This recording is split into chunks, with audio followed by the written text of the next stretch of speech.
شميشه يا محلى لبسك المغربي. هذا قفطان ديال المبرة اللي هي القطيفه.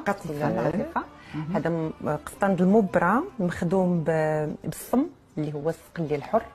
وهذا هنا معمول بالضفيره والعقاد. الخدمه ديالك المعلم، وهذا الطرز الرباطي. هذا اللي معمول هنا على الكتاف لانه الصدر ما فيهش الخدمه، كنسميوه تخمان ولا الشمار بحسب فين حنا في المغرب. هو كيجي هكذا ملفوف حول الظهر، وفيه واحد نفس الشوكه. هاد الشواكي اللي هنا كتكون في الظهر هكذا قاطع، وهذه الشوكه وخلاص. هادو الطوينكات ديالها. سيده شميشه، احكي لنا شويه على البسطيله هذه الجميله اللي حضرتيها النهار اليوم. حنا اليوم فرحانين، وهذا اول نهار في رمضان، واختاريت هذه الاكله ديال البسطيله لانها من الاكلات اللي يمكن لنا نقدموا لضيوفنا العزاز. هذه بسطيله اللي كتكال حلوه ومالحه، فهذه كنقولوا لها بسطيله بالدجاج واللوز.